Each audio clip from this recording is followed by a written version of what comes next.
सज्जनों, आज भारतवासी बहुसंख्यक वाले सत्य से विमुख हो रहे हैं। मैं निरंतर जानकारी आप लोगों को देता आया हूं और दे रहा हूं कि सच्चाई को इन्होंने कभी भी स्वीकार नहीं किया। सत्य को स्वीकार करना ये मानवता है और मानवता से भी दूर भागना चाहते हैं। तो जिसका वीर हकीकत राय एक जीता जागता प्रमाण, जो वीर हकीकत राय का बलिदान किस प्रकार से हुआ है, कैसे हुआ, कौन थे वीर हकीकत राय, बलिदान क्यों हुआ। अभी 6 फरवरी 2022 को बड़ा बाजार आर्य समाज में मेरा प्रवचन का कुछ अंश आप लोगों के सामने प्रस्तुत है।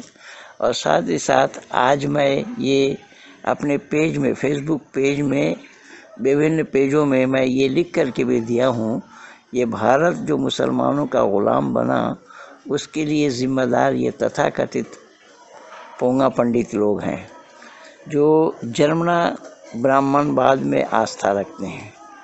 जबकि जर्मना ब्राह्मणवाद नहीं होता।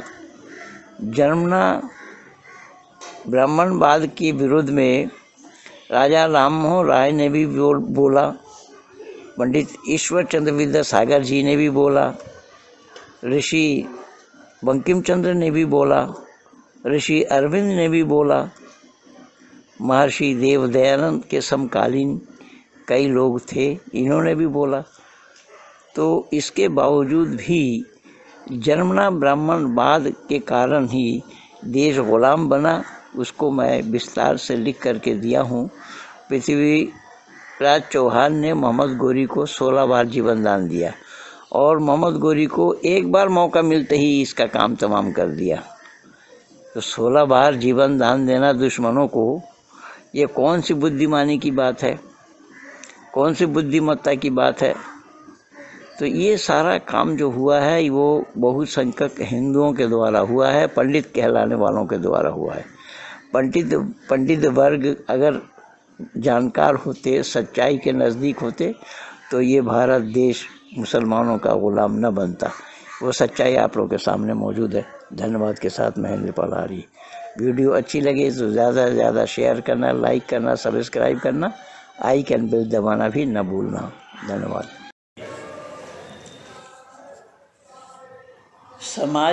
समाज के सदस्य ही आना नहीं चाहते तो बाहर वाले कौन आएंगे। ये तो धन्यवाद के पात्र हैं जो लोग अपना कामकाज छोड़ करके उपस्थित हो जाते हैं। बड़ी अच्छी बात है। आइए, जब मैं पहुंच गया हूं तो ज़रूर मुझे कुछ न कुछ सुनाना है। परमात्मा की असीम अनुकंपा है कि आज हम लोग 2 बातों को लेकर यहाँ उपस्थित हुए हैं। भाई आप थोड़ा सामने आ जाइए ना। क्या परेशानी है सामने आने में?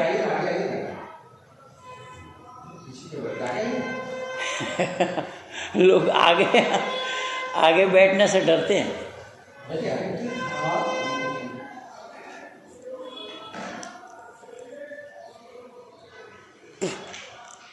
बसंत पंचमी तो आप सुन ही रहे थे कि बसंत पंचमी एक ऋतु का नाम है बसंत, और उसकी 5वीं तारीख को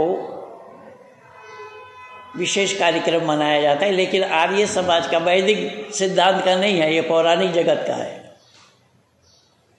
लेकिन आज तो तिथि बदल गया, आज 6ठा तिथि है। आज पंच नहीं है, आज 6ठा है। तो बसंत पंचमी में पीत वस्त्र पहना जाता है। और आप लोगों ने कल दूरदर्शन में देखा माननीय प्रधानमंत्री जी को, आचार्य रामानुज जी के याद में वो भाग्यनगर, वो कह भी दिए, हैदराबाद बाद में बोला, भाग्यनगर कहा। भाग्यनगर में पहुँचे थे और आचार्य रामानुज जी का यही कार्यक्रम है बसंत पंचमी वाला दिन। उनका वो कार्यक्रम होता रहता है। तो पौराणिक जगत के हैं, पौराणिक लोग मनाते हैं, लेकिन इतिहास के पन्नों से एक जानकारी मैं आज आप लोगों को और दे दूं जो बहुतों को पता नहीं है, और वो ये है कि आप सब लोगों को इतनी तो जानकारी है कि ये भारत मुगलों का गुलाम हुआ।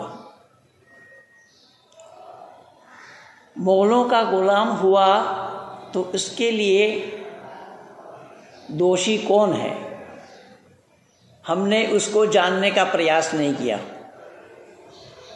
बल्कि उसकी महिमा गाई। जिनका नाम पृथ्वीराज चौहान था, 1-2 बार नहीं 16 बार छोड़ा था, मोहम्मद गोरी को 16 बार छोड़ा, जीवन दान दिया। ये बुद्धिमानी थी या नहीं ये तो मैं कल व्हाट्सएप में लिखा हूँ कईयों को, जो लोग चर्चा में आए। ये बुद्धिमानी थी या नहीं, ये अपने आप में ही इतिहास बन रहा है। दुश्मनों को जीवन दान देना 1-2 बार नहीं अपितु 16 बार, हार गए 16 बार, और 17वां बार जो लड़ाई हुई वो 17वां बार जीते। और जीतने का भी कारण बना पंडित मंदिर के पुजारी। मंदिर के पुजारी को मोहम्मद गोरी ने अपने तरफ मिलाया था, और पृथ्वीराज चौहान लड़ाई न करे इसके लिए उन्होंने कोई षड्यंत्र रची। तो रणभेरी बजा करके जब चढ़ाई करने लगे तो पृथ्वीराज के पास पृथ्वीराज के एक रिश्तेदार ने आकर के खबर दी, सूचना दी कि इस तरीके से दुश्मनों की रणभेरी बज रही है, हमें भी तैयार होना चाहिए, अपनी भी तैयारी करनी चाहिए। तो अपनी तैयारी के लिए जब चौहान ने बोल दिया सेनाओं में, वो पंडित भाग करके आए, और पंडित ने कहा कि इस तरीके से आप शोर मचाएंगे तो शिव जी की निद्रा भंग हो जाएगी, वो निद्रा में मग्न है, शोर मत मचाइए। अगर ऋषि दयानंद उन दिनों में होते तो ऋषि दयानंद कहते कि ऐसे शिव को ला करके पटक दो कहीं और, ऐसे शिव को लेकर के कहीं और पटको, जो मेरे अन्न जल से ही जिनको भोग तुम लगाते हो, और दुश्मनों की चढ़ाई हो रही है और मेरे रणभेरी के बजाने से उनकी निद्रा खुल जाएगी, ऐसे शिव से क्या काम। ये ऋषि दयानंद के वाक्य होते। तो जब 17 बार चढ़ाई करी और पृथ्वीराज चौहान को पकड़ा गया, और यही बसंत पंचमी के दिन ही पृथ्वीराज चौहान को मार दिया, एक बार में मारा। तो हिंदुओं ने कुछ सीखा है कि नहीं सीखा इतिहास के पन्नों से मैं नहीं जानता हूँ। इतिहास के पन्नों से सीखना चाहिए था, लेकिन शिक्षा लेने के काबिल नहीं है कि हिंदू कहलाने वाले, और खामखा बाउंडर मचाते हैं। अभी आप सुन रहे थे कि संतान को देख करके पिता का पता लगता है। क्या बोला? संतान को देखकर पिता का पता लगता है। पर ऋषि दयानंद भी मौन है यहाँ पर। करण का पिता कौन है? पूछिए दयानंद के अनुयायियों से। ईसा का पिता कौन है? पूछिए अनुयायियों से। सब बोलती बंद है सबकी। लेकिन जो तत्व है उसको जानने का प्रयास नहीं किया। और ऋषि दयानंद इसी सत्य प्रकाश में ही लिख रहे हैं,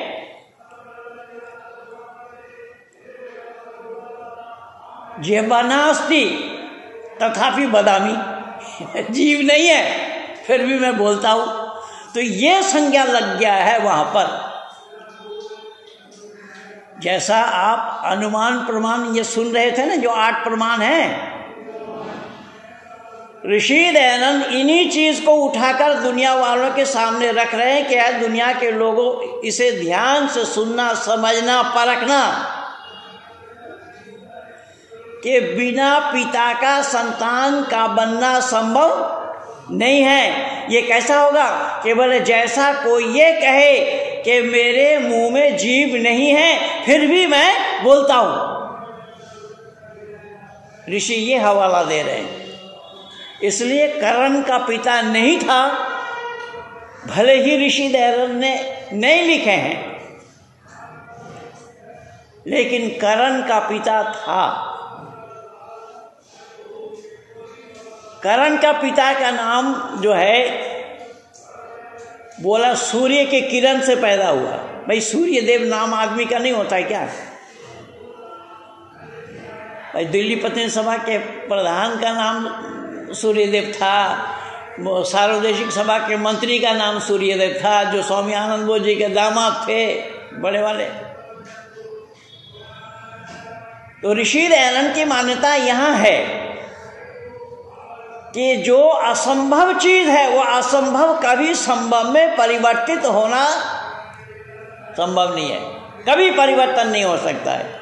जो असंभव है वो असंभव को संभव में परिवर्तन किया जाना मुश्किल काम है। इसीलिए ऋषि दयानंद ने जान करके, समझ करके दुनिया वालों को समझाने के लिए यह 8 प्रमाण प्रस्तुत किए हैं। लेकिन दुनिया वाले समझदार कहाँ है? जैसे कल एक पैराग्राफ में लिख रहा था, कुरान और बाइबल वालों ने माना है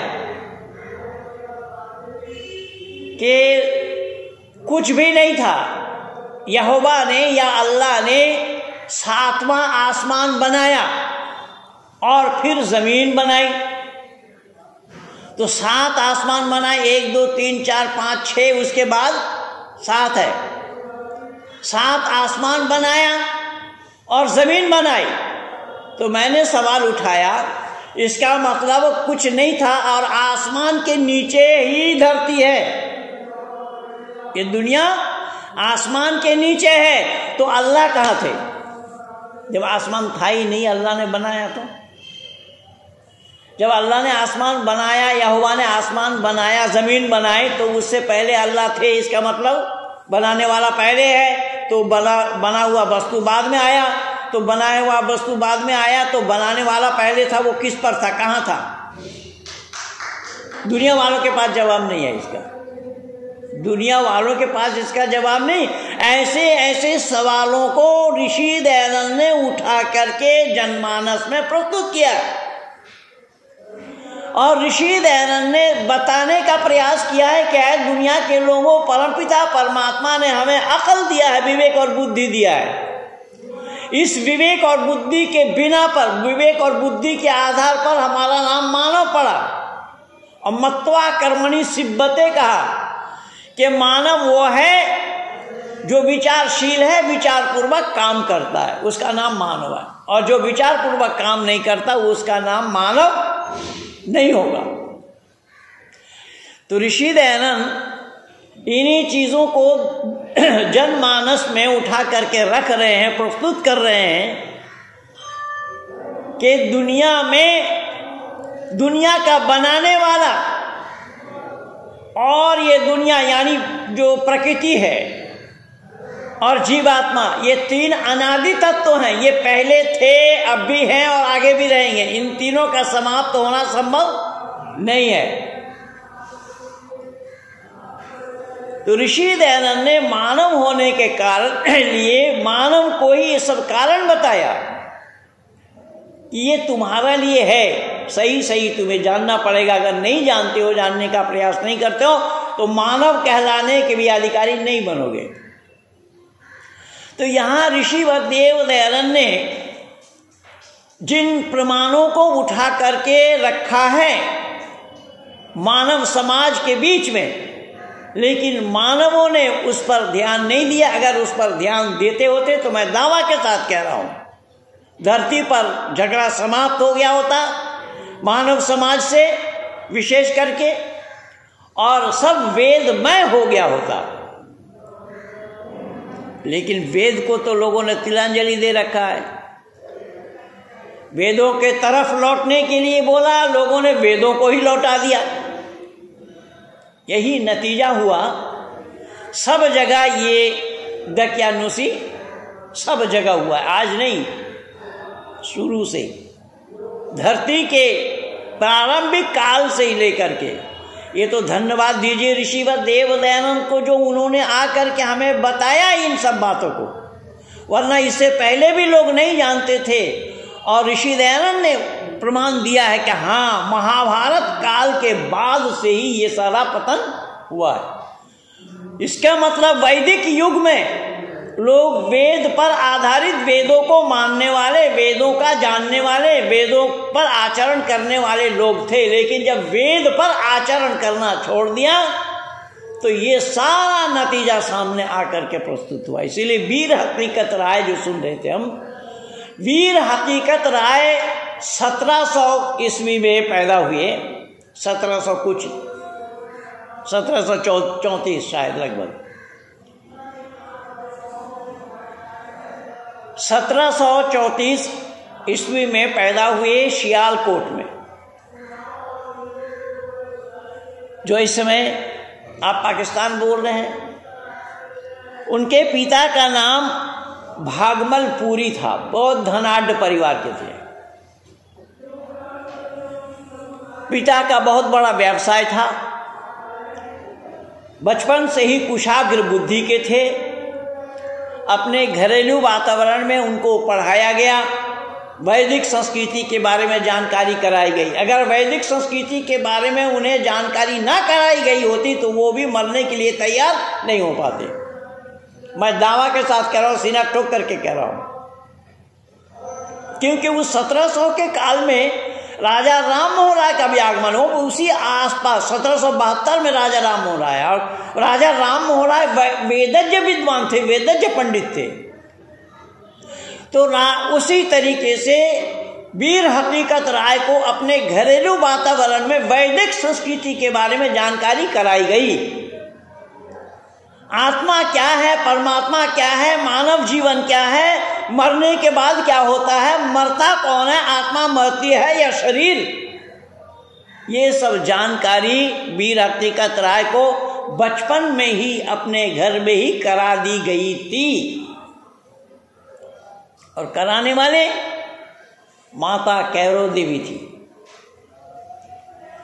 कराने वाली माता कैरो देवी थी। जैसा कि माँ जीजाबाई ने वीर शिवाजी को तैयार किया, अगर शिवाजी को वो अपने हिसाब से तैयार ना करते होते तो जब गौहर बानू को उनके सामने प्रस्तुत किया था तो गौहर बानू तो उनको बेटी कह करके उनको वापस दिया और न मालूम क्या क्या सामानों के साथ लौटाया।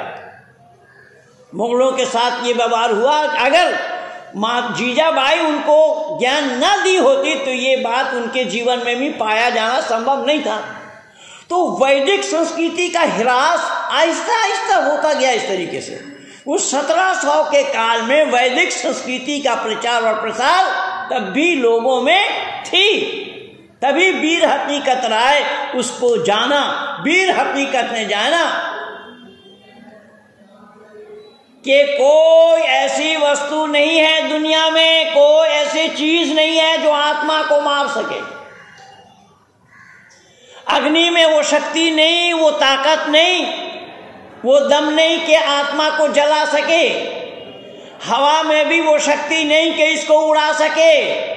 पानी में भी वो ताकत नहीं है जो इसको बहा सके। इन बातों को भली भांति वीर हकीकत राय ने अपने माँ से, माता जी से, कैरो देवी से उन्होंने सुना, जाना।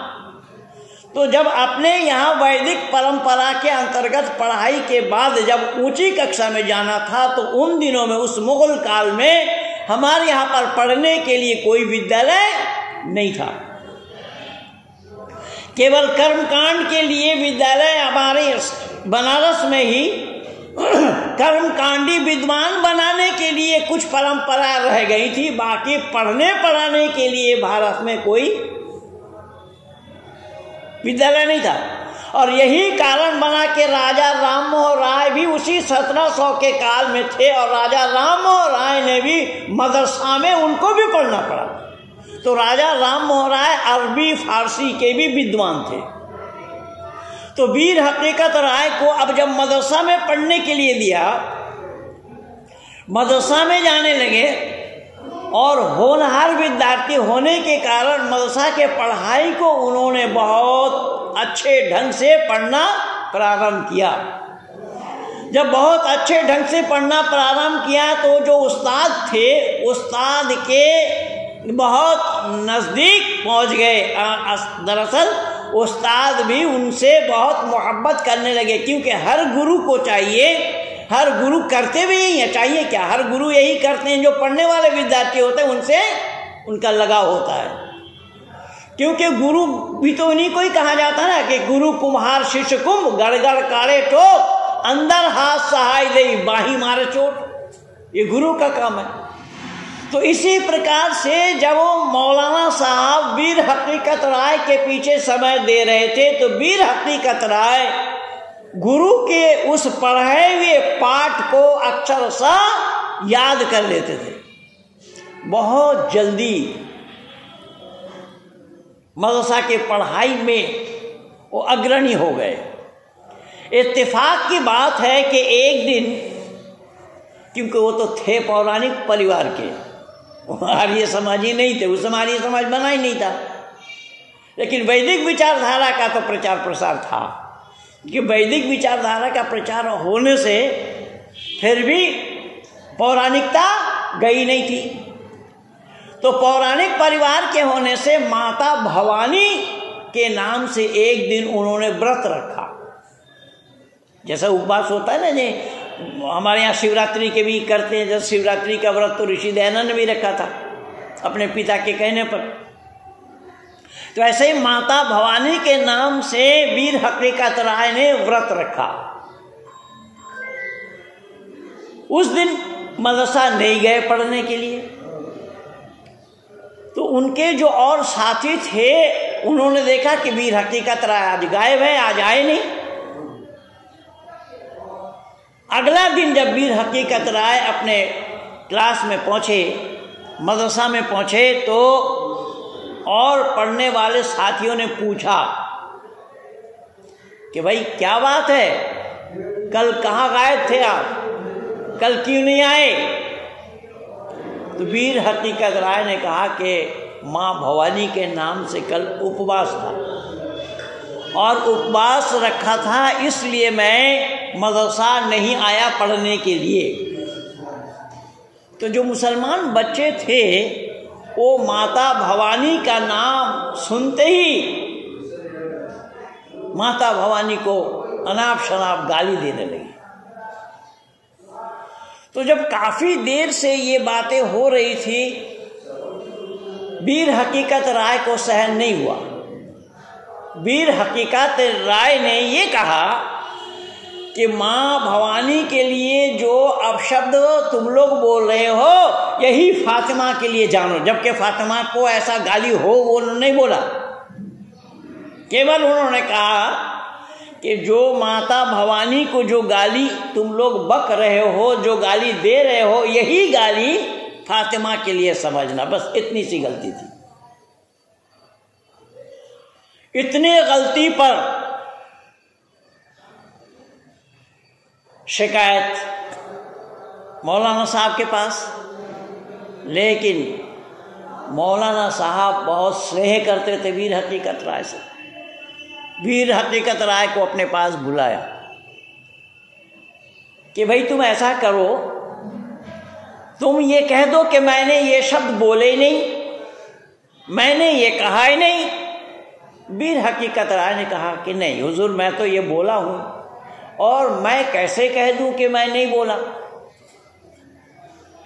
तो वह बात बढ़ते बढ़ते बढ़ते बढ़ते एक दो दिन में नहीं, बहुत दिनों तक बात काजी के पास पहुंची।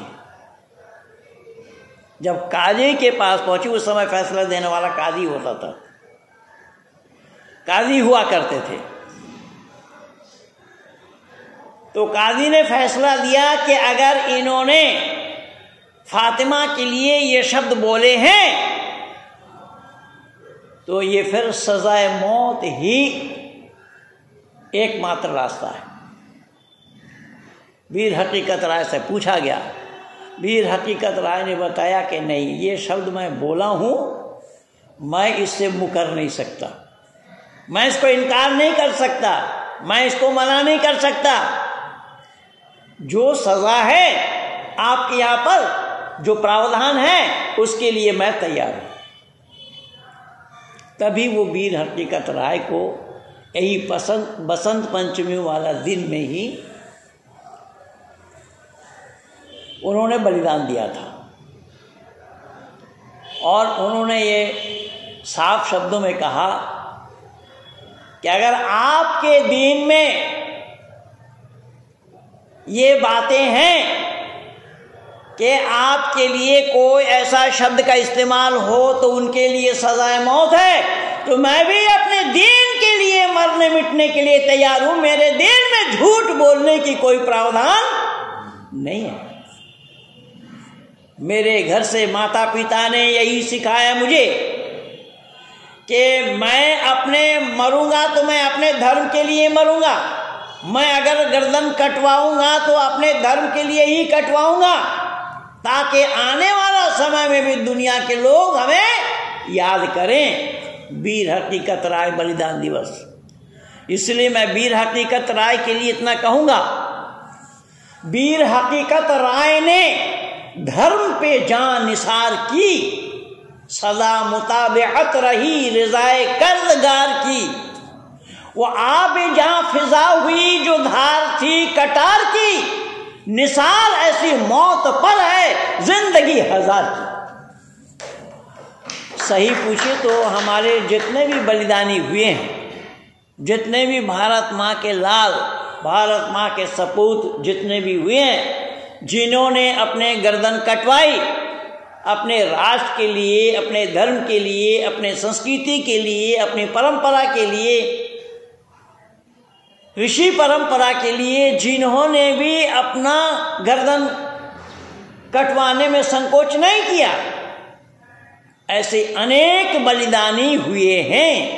और सही पूछिए तो उन बलिदानियों को अगर हम देखेंगे तो सबसे ज्यादा दिखाई देगा हमें पंजाब। अगर पंजाब के लोग बलिदान न देते होते तो शायद हम और आप भी यहाँ ना होते, मैं दावा के साथ कह रहा हूं। क्योंकि गुरु परंपरा में पंचम गुरु से लेकर के गुरु अर्जुन देव से लेकर के गुरु गोविंद सिंह तक ये सब बलिदानी परंपरा है।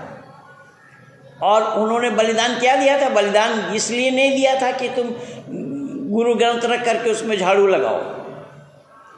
देखेंगे अब गुरुद्वारा में यही हो रहा है। तो केवल इस संस्कृति की रक्षा के लिए, अपनी परंपरा की रक्षा के लिए, अपनी मर्यादा की रक्षा के लिए, जब गुरु तेग बहादुर से लोगों ने कहा इस्लाम स्वीकार करो, तो लोगों से बोला तो इनके शिष्य जा करके गुरु जी से बोला कि जैसे ऐसी बात है तो उनसे कहो कि गुरु तेग बहादुर को कहो, गुरु तेग बहादुर अगर इस्लाम स्वीकार कर ले तो हम लोग भी स्वीकार कर लेंगे। तो गुरु तेग बहादुर ने ठुकराया और ये परंपरा वो चलती चली आ रही है। ये जो परंपरा अपने धर्म के लिए अपने को समर्पित करना, ये परंपरा अगर वीर हकीकत राय ने लिया तो उन गुरु परंपरा से ही लिया है कि जिन्होंने अपने धर्म के लिए गर्दन कटाना तो उचित समझा, लेकिन इस्लाम स्वीकार करना उचित नहीं समझा।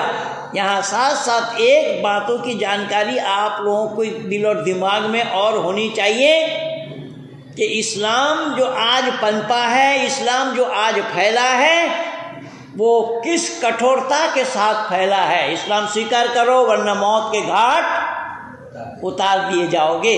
और ऐसा हुआ है, हमारे लोगों ने दिया। लेकिन फिर मैं पृथ्वीराज चौहान के पास आ रहा हूं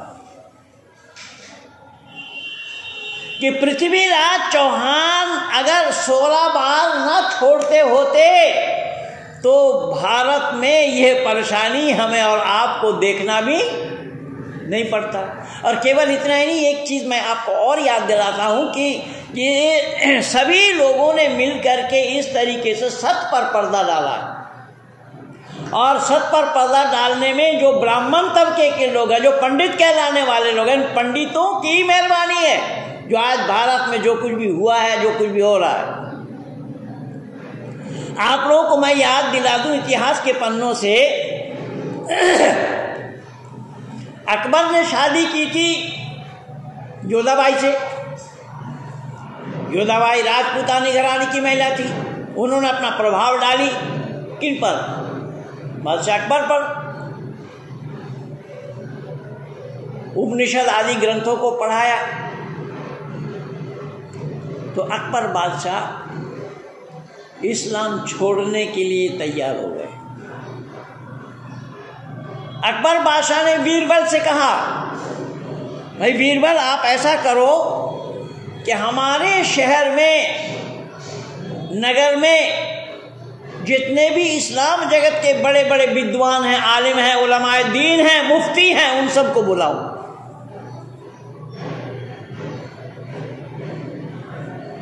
मैं कुछ सवाल करूंगा।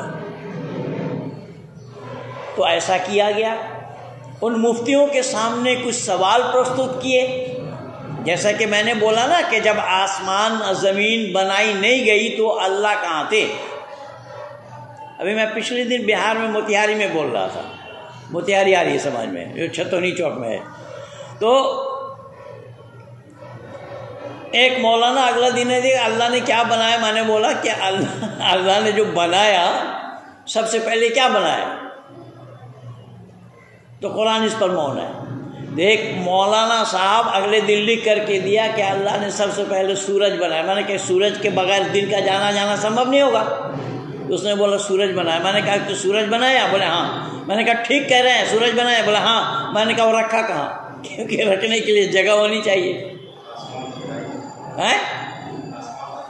आसमान के माने खाली जगह है, और खाली जगह इसीलिए तो मैं बोला ना, खाली जगह को बनाने की बात कहाँ से आ रही है। और जगह ना हो, जैसे यहाँ जगह ना हो तो यहाँ बैठना संभव नहीं होगा। यहाँ जगह होना चाहिए। तो कहने का तात्पर्य ये है कि इस प्रकार से अकबर बादशाह ने जब सवालों की फुलझड़ी लगा दी उन मुफ्तियों के सामने में, उन लोगों के पास कोई जवाब नहीं था। जब जवाब नहीं दे पाए तो अकबर बादशाह ने बोला,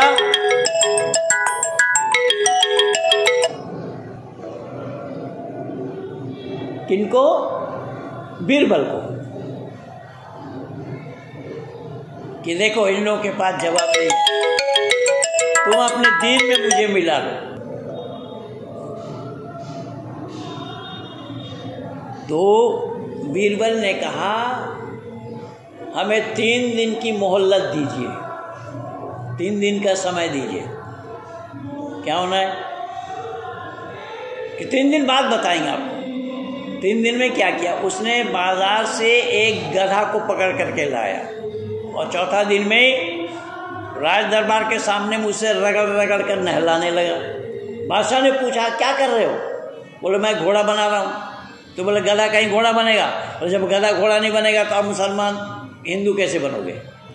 लेकिन बंधु सर विचार करके बतलाना, अगर उन दिनों में बीरबल बुद्धिमत्ता के साथ अकबर को अपने दीन में मिला लिए होते तो पाकिस्तान का जन्म होता ना, पाकिस्तानी आतंकवादी जन्म लेते। किनकी मेहरबानी है? तो हमारे पूर्वजों ने तो इस तरीके से हमें रास्ता दिया है, हमने अपनाया कहाँ उसे? हमने तो इस सच्चाई को लौटा दिया पीछे, सच को हमने ग्रहण नहीं किया।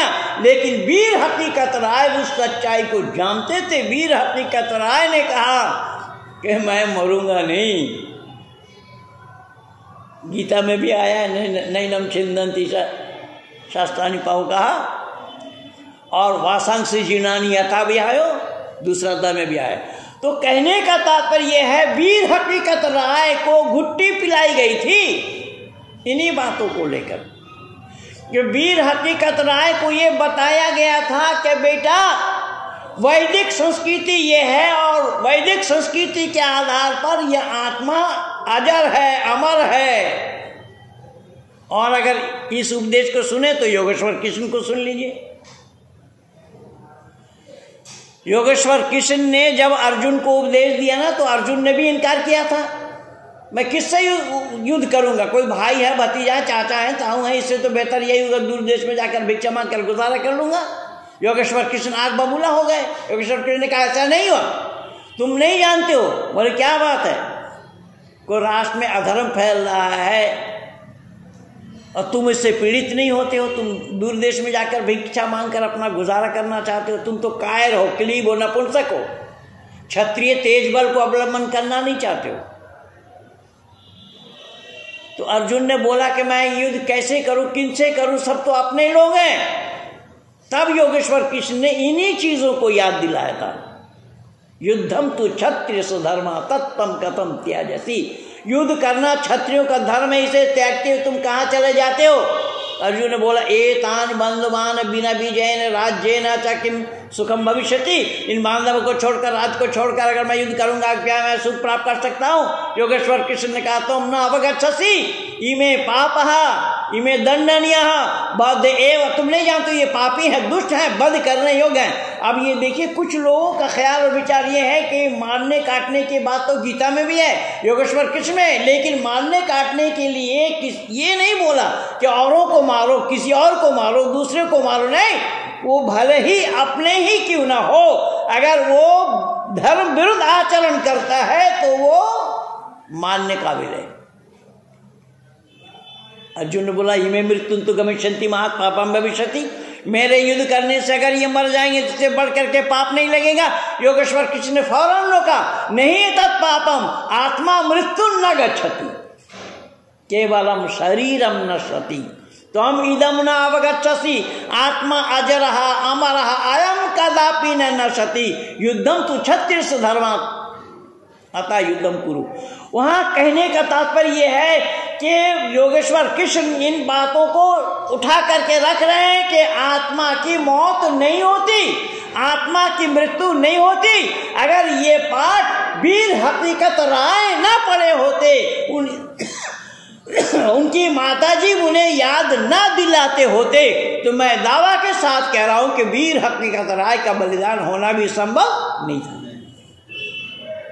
ये हमारा इतिहास है। योगेश्वर कृष्ण ने इसे उजागर किया कि आत्मा मरती नहीं है, गीता में तो भरा पड़ा है ये सारा उपदेश, लेकिन लोग पढ़े तब तो, लोग जानकारी लेना चाहे तब तो, लोगों को तो फुर्सत ही नहीं है। यही तो बात है ना, कार्य समाज का जन्म क्यों हुआ, और ये परंपरा उस काल से चलती चली आ रही है। सप्ताह में एक दिन भी विद्वानों के विचारों को सुनने के लिए उपस्थित नहीं हो पा रहे हैं, नहीं हो पाते हैं। अब बोले किसको दोष किन पर दें, तो आज कुआं में ही भांग डाल दिया गया है, इसलिए ये सारा काम गलत हो रहा है। लोग सही अर्थों में इस सच्चाई को जानते, हमारे महापुरुषों के जीवनी को पढ़ करके देखते होते। महापुरुषों के जीवनी को पढ़ने से ही हमें ये सच्चाई का पता लगता है। अगर वीर हकीकत राय के केवल 14-15 वर्ष की आयु, कुछ विद्वानों ने 14 वर्ष लिखा, कुछ विद्वानों ने 15 वर्ष लिखा है, और विवाह हो चुकी थी लक्ष्मी देवी नाम उनकी पत्नी का, लेकिन बलिदान वीर हकीकत राय के होने से लक्ष्मी देवी भी आत्मदाह कर ली थी। अब उस छोटी उम्र में उस बेटी को भी क्या पता था। यह हमारा इतिहास है, लेकिन वीर हकीकत राय को हमने पढ़ करके भी नहीं देखा, हमने जानने का भी प्रयास नहीं किया।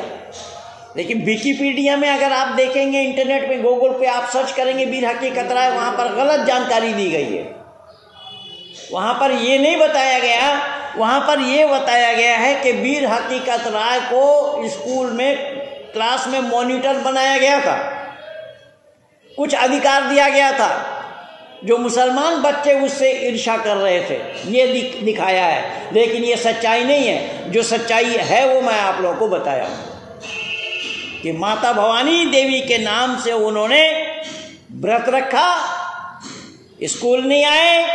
अगले दिन जब पहुंचे तो टोंड कसा उन मुस्लिम बच्चों ने, और उन्होंने टोंड नहीं कसा, माता भवानी के नाम से गाली दिया।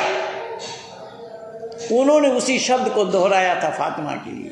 घटना यह है। इसलिए हमारी वैदिक परंपरा में, हमारे ऋषि परंपरा में, हमारे वैदिक विद्वानों ने हर क्षेत्र में काम किया है। कोई ऐसा क्षेत्र नहीं है जहाँ पर हमारे विद्वानों ने अपने विचार ना दिए हों। लेकिन हम लोग उससे दूर होते जा रहे हैं, हम लोग उससे हटते जा रहे हैं। हम लोग अपने जीवन में, आचरण में लाना नहीं चाहते। धर्म के नाम से तो क्या है, देखिए धर्म के लिए ही तो वीर हकीकत राय का बलिदान हुआ। आज तो जब मैं बाहर घूमता रहता हूँ, देखता हूँ आज की बेटियाँ जो कॉलेज में, जो स्कूल में, कॉलेज में पढ़ने के लिए जाती हैं, कहीं रास्ते में हनुमान का मंदिर मिल गया तो उनको हनुमान को नमस्ते करने के लिए फुर्सत नहीं है, और दूर से ही हाय हनु, दूर से ही हाय हनु करने में लगे हुए हैं। तो आज की स्थिति है। तो आइए, मैं आप लोगों को करबद्ध प्रार्थना कर रहा हूं कि वैदिक संस्कृति में जो चीजें हैं वो दुनिया में औरों के पास नहीं है, और इसका उजागर करने वाला महर्षि देव दयानंद सरस्वती। अगर ऋषि दयानंद का आगमन न हुआ होता तो इस सच्चाई को खोजने वाला, इस सच्चाई को बताने वाला, इस सच्चाई को लिखने वाला कोई नहीं था, न भूतो न भविष्यति। लेकिन दुर्भाग्य तो यह है कि दयानंद को लोगों ने माना नहीं, लोगों ने और विरोध किया दयानंद का, विष दे करके मारा। और विष देने में षड्यंत्र सबका था। ये मत समझिएगा कि केवल हिंदुओं ने मारा, वहाँ ईसाई मुसलमान सबका षड्यंत्र रहा है। तो खैर, कहने का तात्पर्य मेरा यह है कि हमारा नाता सत्य से है, केवल सत्य का ग्रहण, असत्य का परित्याग। अब वो सच्चाई जहाँ कहीं भी हो, उस सच्चाई को हमें लेना चाहिए। जहाँ कहीं भी असत्य हो, उस असत्य को हमें त्याग देना चाहिए। और मैं आप लोगों को क्या बताऊं, कल कतर के दोहा से, जो अरब कंट्री है, दोहा बहुत अच्छा शहर है, बहुत खुशनुमा शहर है। 2 मुसलमानों के फ़ोन आए, मैं रिकॉर्डिंग कर रखा हूँ पूरा, और 1-2 सेकंड नहीं, 1-2 मिनट नहीं, एक का 27 मिनट, एक का 33 मिनट का, और दोनों ने इस्लाम को अलविदा कह दिया। और मेरा काम ये निरंतर चल रहा है, ये कोई मेरे लिए नई बात नहीं, मैं 39 वर्षों से यही काम कर रहा हूँ। तो कहने का तात्पर्य मेरा ये है कि इसी तरीके से उन्होंने सवाल उठाया। अब कुरान के ऊपर सवाल उठाना संभव नहीं है, तो सवाल अगर उठाया तो सवाल आया कहाँ से? इसके मूल में ये सत्ता प्रकाश, उनके दिमाग में सवाल कैसे आया? सत्ता प्रकाश, मैंने उन सब को दिल और दिमाग में भर रखा हूँ। इसलिए उन्होंने यहीं से शुरू किया कि मेरी पत्नी को एक मौलाना ने बहका दिया, और 2 साल से ज़्यादा हो रहा है वो वहाँ रह रहा है। मेरी पत्नी को किसी ने बहका दिया कि अब तुम्हारा पति तो क्या क्या बोलता रहता है, तुम्हारा तलाक हो गया। तो मैंने कहा वो हलाला के चक्कर में होगा, इसीलिए तू जल्दी घर आ, मामला सलटा यहाँ आकर के। खैर, तो मैं अतिक्रमण न करता हुआ मैं यही निवेदन करूँगा कि हमारे जो महापुरुष हुए हैं, उन महापुरुषों के जीवनी को हमें पढ़ना चाहिए। और हमारे जितने भी आर्य जगत के विद्वान हुए, मैं दावा के साथ कह रहा हूँ, और ये भी मैं अपने जीवन के लिए कहूँ कि मैं जब आर्य समाज में नहीं आया था तो मैं भी नहीं जानता था। मेरा सर पढ़ने का सवाल ही कहाँ था, वहाँ तो ताकना भी मना है, पढ़ना तो दूर की बात। तो ये सब चीज़ें जो मैं लिया हूँ, सब आप लोगों से ही लिया हूँ, और मुझे कष्ट इन्हीं बातों से है कि लिया आप लोगों से और सुना रहा हूँ आप लोगों को। ये तकलीफ है मुझे। और मैं सच्चाई को बोलने में संकोच नहीं करता। जो सच्चाई है वो है, चाहे वो आपके पास रहे चाहे मेरे पास है। सच्चाई तो सच्चाई है। सच्चाई कभी झूठ में परिवर्तित संभव नहीं है। ये ऋषि दयानंद इस चीज़ को खोल रहे हैं। तो मैं ठीक 12 बज रहा है, 2 मिनट बाकी है। मैं नहीं चाहता कि आप लोगों का समय मैं यूं ही ज़ाय करूं।